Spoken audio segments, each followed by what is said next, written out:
भगवद्गीता किञ्चिदधीता भगवद्गीता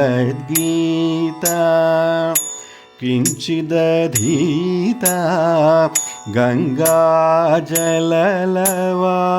कणिका पीता भगवद्गीता किञ्चिदधीता गङ्गाजललवा कणिका पीता सकृदपियेन मुरारी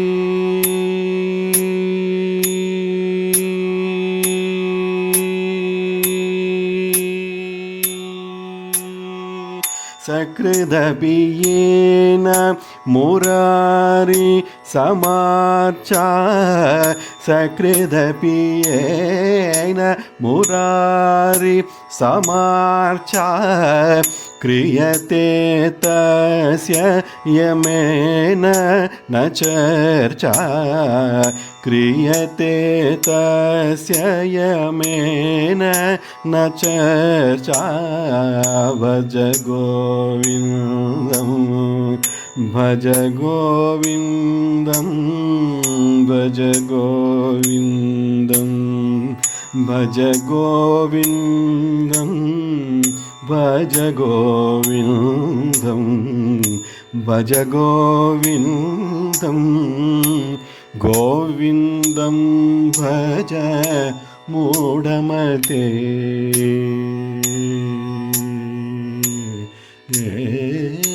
भज गोविन्दं అని సాక్షాత్తు ఆదిశంకరాచార్యుల వారే చెప్పారు. ఏమిటి? కొంచెం గంగాజలం తాగినా, కొంత భగవద్గీత విన్నా, పాడినా, చదివినా, కొంత విష్ణునామ స్మరణ చేసిన యముడు అనేవాడికి మనకి మధ్యలో అసలు చర్చ ఉండదంట. అంటే యముడు మనని సమీపానికి కూడా రాడు అన్నట్టు. మోక్షమే డైరెక్ట్గా. అందరికీ గీతా జయంతి శుభాకాంక్షలు. నాకు నచ్చిన ఒక 2 శ్లోకాలు మీకోసం. కర్మణ్యేవాధికారస్తే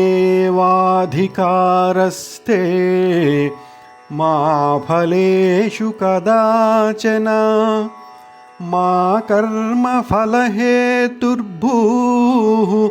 మా తే సంగోస్త్వకర్మణి.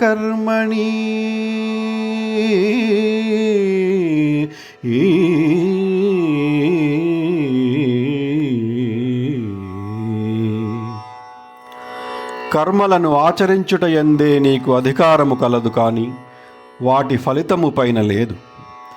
నీవు కర్మఫలమునకు కారణము కారాదు, అట్లని కర్మలను చేయుట మానరాదు. క్రోధార్భవతి సమ్మోహః సమ్మోహాత్ స్మృతివిభ్రమః స్మృతిభ్రంశాత్ బుద్ధినాశో బుద్ధినాశాత్ ప్రణశ్యతి బుద్ధినాశాత్ ప్రణశ్యతి. క్రోధము వలన అవివేకము కలుగును. దీని వలన జ్ఞాపకశక్తి నశించి దాని ఫలితముగా మనుజుడు బుద్ధిని కోల్పోయి చివరకు అధోగతి చెందును.